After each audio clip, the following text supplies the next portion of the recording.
From Peoria, VideoMax Limited presents Midstate Magazine with your hosts, Sandra Hall and Brett Lemick. Our news anchors are Jennifer French and Lawson Barger. News interviewer is Joanna Maggio. And the Midstate News team. State of the Arts with Stanzi Wolf. Sports with Brian Beto, Drew Clark, and Danny Chonakis.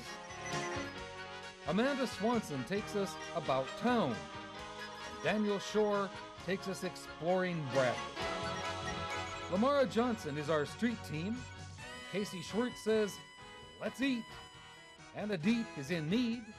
Shannon Pierce says, get real. And on beat with Rihanna Pouncey.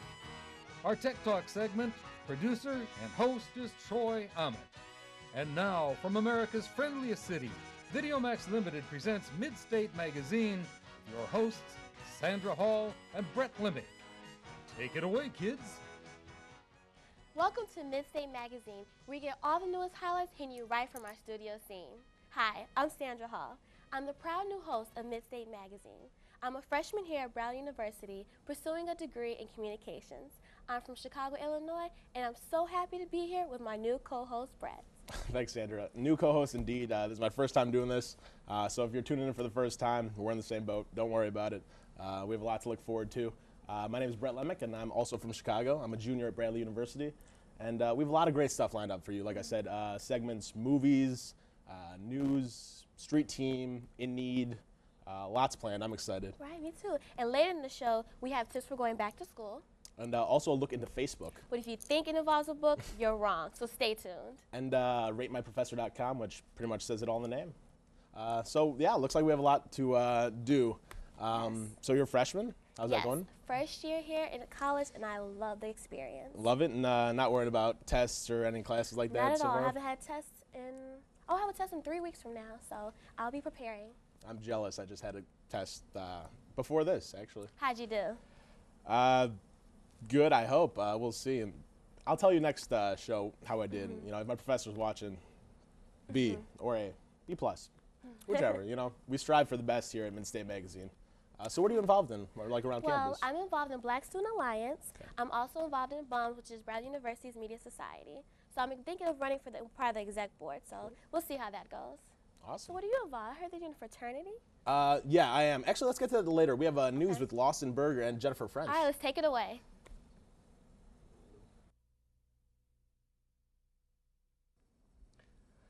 Thank you, Sandra and Brett. I'm Lawson Barger. And I'm Jennifer French. Thanks for joining us this evening. In local construction of the new World War I and II Veterans Memorial in the County Courthouse Plaza is now underway. Peoria County officials recommend that visitors to the plaza exercise caution when near construction areas and expect some potential parking inconveniences during construction, which is expected to last until the end of March. A dedication ceremony is planned for Memorial Day of next year.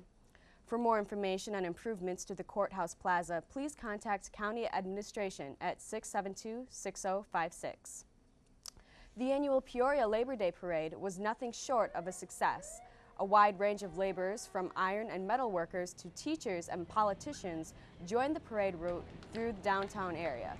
While some took to the crowd on foot, others used floats and means of motor transportation to celebrate their hard work. Peoria-based Caterpillar Incorporated says it has plans to increase machinery and engine prices in January 2007. Company officials say the planned price increases stem from a strong demand for its products. That demand has been fueled by a worldwide upswing in construction, mining, and energy exploration.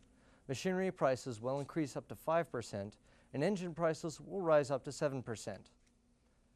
The Graduated Driver's License Task Force is working on developing a new legislation to strengthen the Illinois GDL law in a manner that enhances the safety of young, novice drivers and reduces fatal crashes involving teen drivers.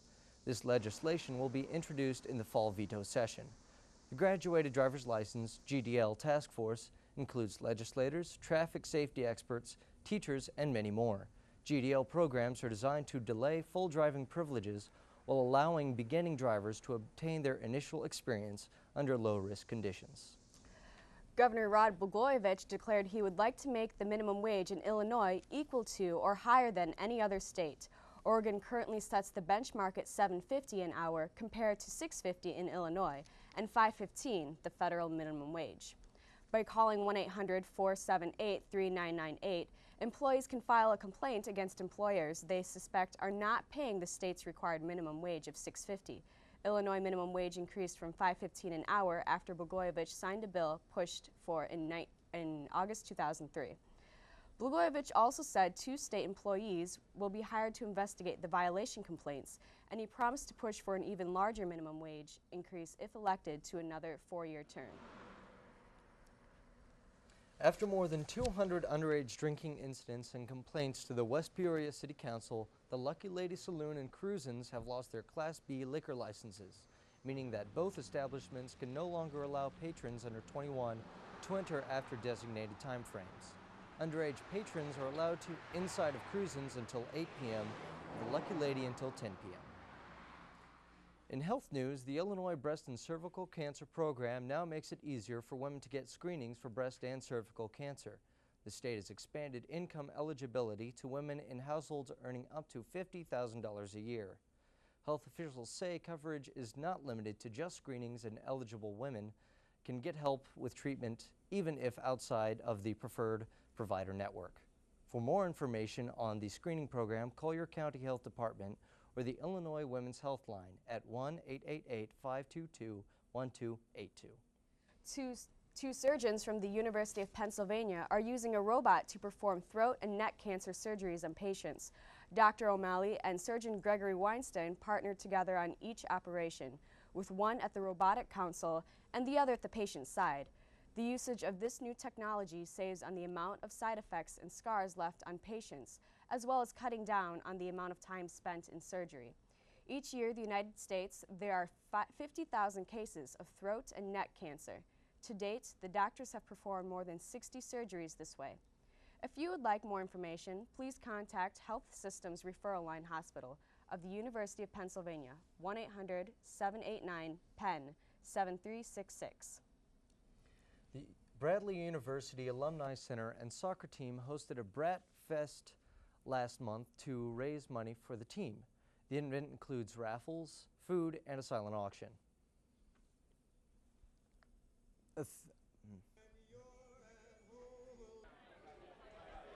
Where's our soccer team, so please. Brat Fest is an event that is held annually by the Central Illinois Bradley Alumni Chapter, also known as CMAC, and it's a kickoff event for the men's soccer team here at Bradley. Okay, we'll just roll with that. That's cool. Yeah. Whatever. Okay, so if you just did that.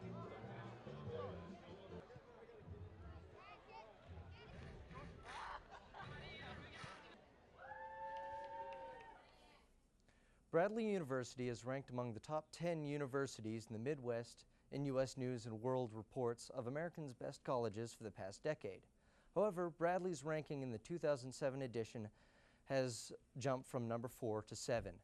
Several factors determine the U.S. News rankings, including graduation and retention rates, resources allocated, faculty, administration, spending per student, and alumni donations.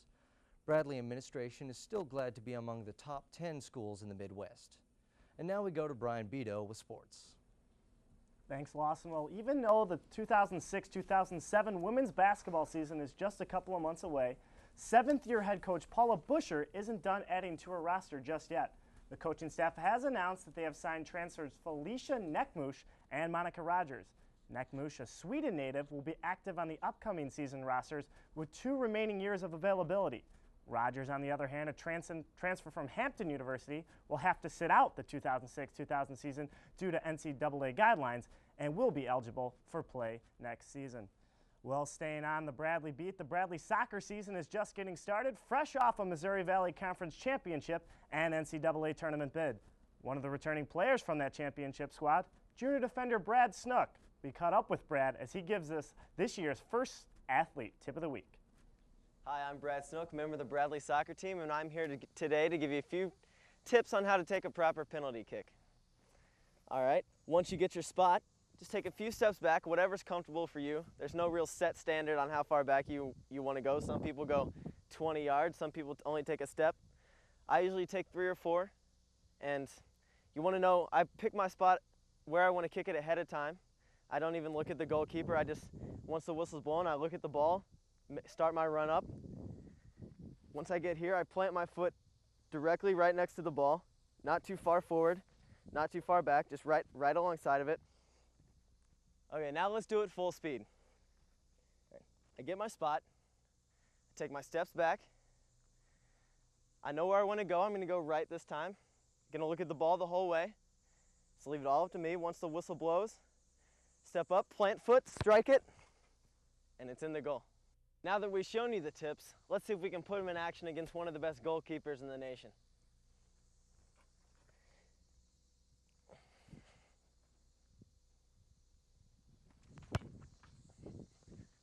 I'm Brad Snook, and that's your athlete tip of the week. I want everyone to know that I let Brad score on me, but thanks, Brad, for that tip. And last but not least, Andre Agassi's storied career has come to an end. Just under 2 weeks after being knocked out of the U.S. Open, the tennis world is already starting to feel a little empty without the face of tennis for the last 15 or so years. Here's our very own Drew Clark with more on the ponytailed brat turned bald American icon. Tennis has lost one of its longtime poster boys. Earlier this month, Andre Agassi announced that he would be retiring after the U.S. Open. Agassi's run as one of tennis's most well-known icons came to an end after a third-round loss to Benjamin Becker. Agassi started his career as one of tennis's bad boys. The long, blonde-haired renegade believed image was everything and was even the spokesman for Canon Rebel because of his bad boy persona. After falling from the tennis ranks, Agassi rejuvenated his career with a new mindset where tennis was the focus. He climbed the ranks to become one of tennis's greatest players of the last couple of decades. Andre Agassi gave so much to the tennis world, and the memories will remain. Back to you, Brian. Thanks, Drew. As great of a tennis player as he was, I think Andre the person has left an even bigger mark on tennis and will be missed even more. Indeed he will, Brian. In this week's Oddly Enough, Anthony Love of Brooklyn, New York has reached his 100th arrest after being caught with $1,300 worth of stolen merchandise from outlet stores in his car. Love of Brooklyn had 99 prior arrests, including several for violent felonies. Love was charged with 4th-degree criminal possession of stolen property and a misdemeanor for possession of an anti-security device that disables security tags. Well, thank you for joining us at Midstate News. I'm Lawson Barger. I'm Jennifer French. And I'm Brian Beto. Back to you, Sandra and Brett. Thanks, Jennifer and Lawson. So, Sandra, what's this all about? Are we like sponsored by Cheerios or? No, Brett. This is some healthy eating habits we should have in the morning. Okay, so like eat some of this stuff for the morning? Unless you have nothing else to eat. Okay. That's the best survival tip. Because we should all have good back to school tips. For instance, make sure you get enough sleep. 8 hours is a good amount. Well, I get like 3 or 4 when I have tests. Just gonna have to add a couple more hours after that. Well, I make it up in naps when, during my classes. Yes, take good naps. That will really work. And also, make sure you try your best in school. I was always told, in order to succeed in school, you have to try your best. Okay, I could do that. My best may not be up to your standards, but It's all good, Brett. It's all good. Make sure you develop good working habits, though. Working habits. You want to talk about working habits? I bought one of these the other day. It's a stamp, a stamp with my name on it. Mm-hmm. How many times do you sign your name in class? You know what? I just go, and then you know what? Brett, There you I go. should get one of those. Signing my name all the time, it gets kind of... Yeah, it'd be a lot easier. I wish I had it in high school. When you get yearbooks, you just go, Right. there you go. Your hand doesn't cramp up or anything like that. Now, do you That take is your good time tips. with schoolwork? Somewhat. Somewhat. Do you devote your time into your schoolwork, Brett? Okay, I don't, but in other aspects, All right, whatever. Brett. It's all good. But make sure you keep a sense of humor, because that'll get by in your day. Fair enough. Fair enough? It's all good. Well, we'll take it to In Need with Anna Dunn.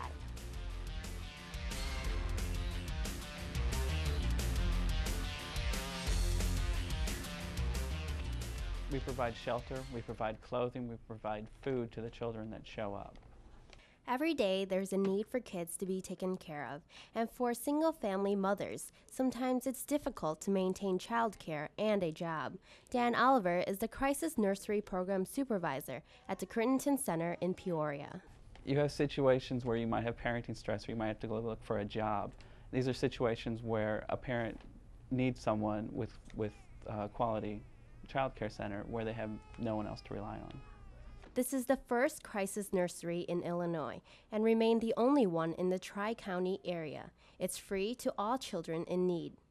The Crisis Nursery Center relies mainly on donations to get what they need. They get things like clothing, food, and toys, but what they need most are more diapers and formulas. I think our major need right now for the crisis nursery would be diapers and formula. We go through this on a continual basis, and it is around $1,500 a month.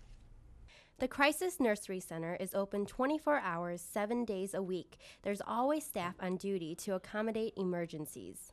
Even though the crisis nursery is free of charge, the parents will not be taken advantage of. They will still receive a quality child care center while be treated with respect. The Crittenton Centers are always in need of volunteers and donations to help their cause in protecting and nurturing children and families. For Midstate Magazine, this is Anna Deep. Thanks, Anna. So those donations, get on it, guys. Yes. So Sandra, you were talking about Facebook earlier. So what is that? Oh my gosh, Facebook, I'm so addicted to it. It's like another MySpace, but 10 times better. So it's like a website? Basically, yes, and you're able to interact with people in your high school, college, or anywhere. Okay, so like everyone signs up. Can I have like 3 or 4 accounts or? Just one account. One account. One account, you can have your status, you can have your relationship status. So everyone can see that, or? Yes, everyone can see it. Well, actually, you can have a limited profile, but right. I would love to see what you have on your page. Don't look at my profile, because it's fine. So you have something on there you're supposed to have on there? No, everything's ship, shop, shape. Say that 5 times fast. Ship, shop, shape. Let's not, but I heard there's some new updates on it, though, Brett. Yeah? What kind of things are changed? Actually, if you have information you don't want on there, it's on there. For instance, if I know you have a girlfriend you don't want to know, I will find out. You're like a detective. Or yes, why would you do that to me? Because I love you, Brett. Thank you. But yes, Facebook is something everyone should be on. I like it better than MySpace. That's just my preference. All right. Well, I'll have to look further into that. So with these new changes. Oh, but first let's look into movies. All right, movies with Shannon Purse.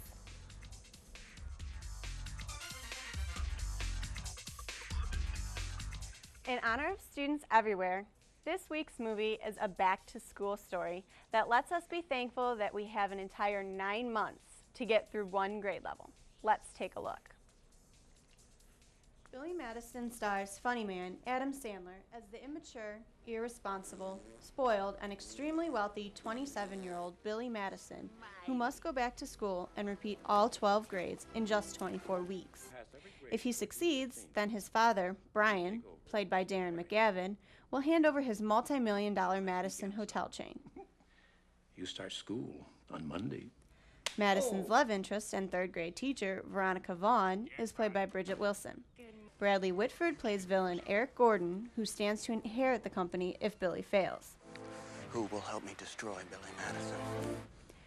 Billy's journey back to school brings about some laughs and memorable moments, like his back-to-school song. Back to school to prove to Dad that I'm not a fool.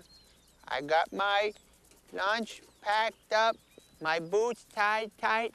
I hope I don't get in a fight. But there are also some over-the-top scenes that we could do without.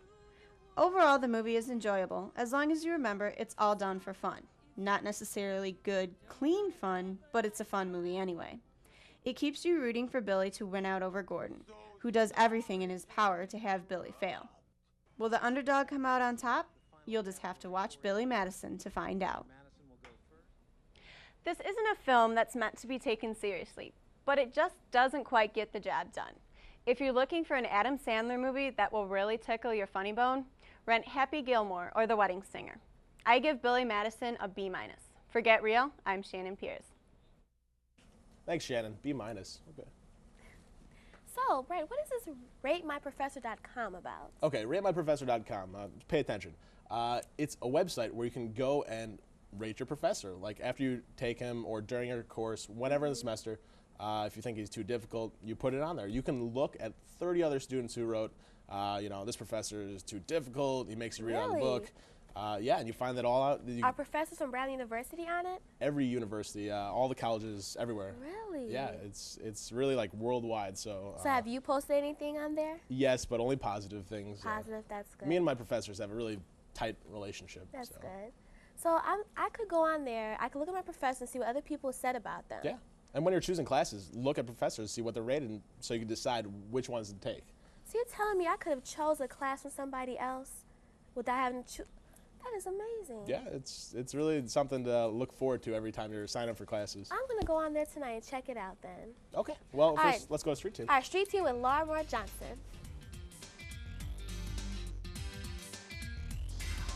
I'm Lamar Johnson, and today we're here on Bradley University's campus to find out how knowledgeable people are about our solar system.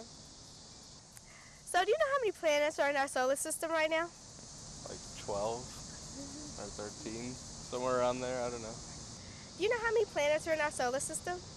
Well, we just got rid of Pluto, so what does it make, like 7? I don't really know. Is that dumb? Do you know how many planets are in our solar system? I say 9, some people say 8, not including Pluto, but Can you name them? Venus, Mercury, Neptune, Earth, Mars, Saturn, Uranus, Neptune, Pluto, something like that. Do you know how many planets are in our solar system? Well, there were 9, but it's currently knocked down to 8 because Pluto's not a planet anymore. Do you know how many planets are in our solar system? I think 7, but I'm not really sure. Okay, can you name any of them? Pluto, Mars, Earth, the Sun, Uranus, and Venus. Okay, all right, that's good. Do you know which one is the largest planet? I think it might be the Sun, but I'm not sure. I'm Lamar Johnson from Midstate Magazine. Back to you, Sandra and Brett. The sun. Okay. Thanks, Lamar. Yeah. Yeah, so I have something to show you. Yes, is it that thing, the red shirt? What is that? It's silly putty. Now, as a freshman, you should know this.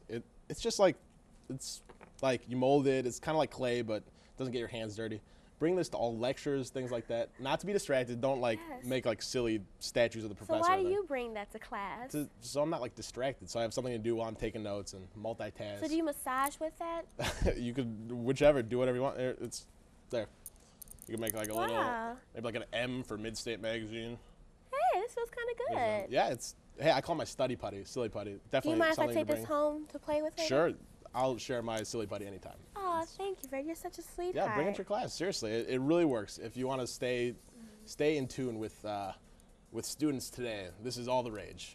This is silly putty. I like that. All right, let's take it to State of the Arts with Stanzy Wolf.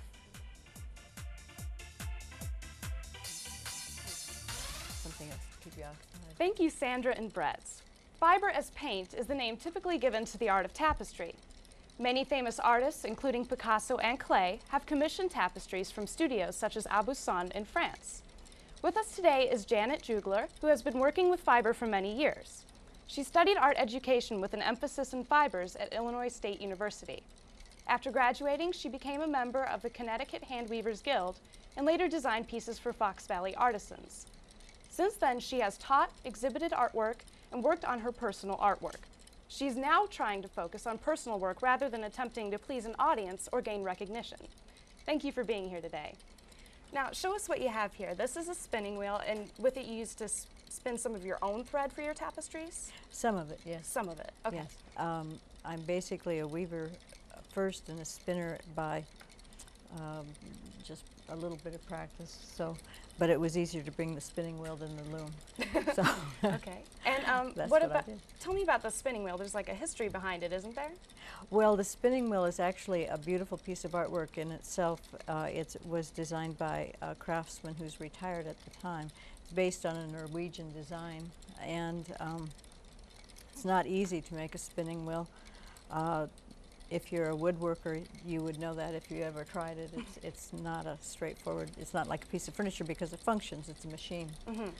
And Leonardo da Vinci is credited with inventing it. But some of the yarn I spin I use in tapestries and some I do not. I use whatever appeals to me. And right here, this is one of the looms you use, correct? That's a simple loom I brought just to show you that once the thread is spun and then plied, if you choose to ply it, that means putting two of the threads together. Then you have to measure it and put it in, this is a simple, what's Looks called really an ankle. complicated, No, though. it's a simple ankle loop. It's really simple, honest. And it's basically, if you're know about computers, it's a binary system. These are solid, these are floating. And the lengthwise threads on all looms are called warp. Anything across is called woof, weft, filler, lots of different names in English. And this is what's known as a warp face, because when you're done weaving, only this color shows. The cross threads do not show in color.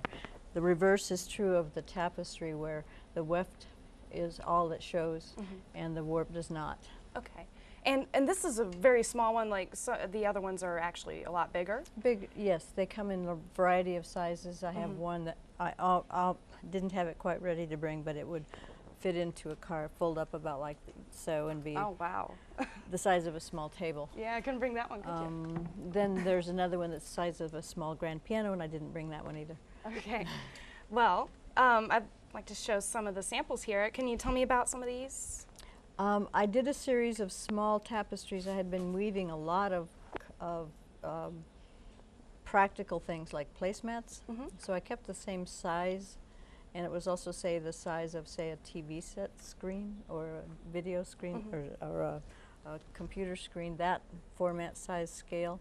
And I did my images. Some of those I drew. This is based on a storm. Now here, this is intentionally distorted because instead of going horizontally, absolute perpendicular, warp to weft, if you change the direction of the discontinuous filler, you distort the outside edge. Okay. And this is the second in a series of. Oh, okay. This is upside down. Oh, I'm That's sorry. Okay. You couldn't tell? I mean, I'd have to tell you.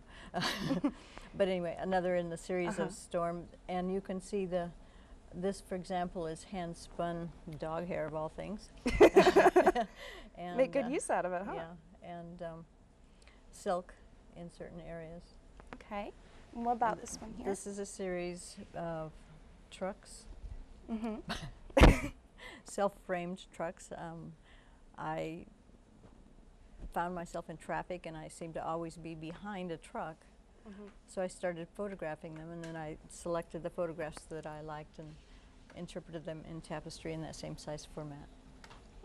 And behind you is where both warp and weft show. Thank you, Janet. For State of the Arts, I'm Stanzi Wolf. Back to you in the studio, Brett and Sandra. Thanks, Stanzi. I'd like a blanket made out of dog hair or spun like that. You can make one for me. It'd be comfortable. Oh, I could? I don't know how. Okay, I'll teach you how. Okay, fair enough. So, Brett, your experiences in general with college, what have you learned from it? Like little tricks or like actual like anything big, to help. Bring this. I always bring this. Anything you just need to jot down. Right there, just like that. Because if you write on like a piece of toilet paper, I don't know why you would, or on a piece of tissue, you'll just lose it and forget what you only need to. imagine where that would end up in. I don't even want to think about it. Right, we'll leave that there. Yep. I don't know. I was learning to be motivated and just keep your head up when it comes to anything you come encounter with. That's true. Definitely going to your classes always helps. Right. I know some people who never go to any classes. Like some just like flunk out, but others, if they don't go to the classes, all they do is come for the test and they like pass, get an A. Like, I don't get it. I wish I was that smart. Are you one of those people, Brett? I wish I was that smart. I like just to go and take a test and whatever. Well, I have a test in 3 weeks, so I'm going there I'll help you prepared. study. Thank you, Brett. Maybe I we could study appreciate for that. our next issue. Hey, study session. Yeah. I would like that. So, students, back to school. Wow, it's that time again. Yeah. I know parents are really anxious for that. Well, always remember. Keep your head in the books. And away from that TV. Unless, of course, we're on. Right. See you next time. Thank you. Bye-bye.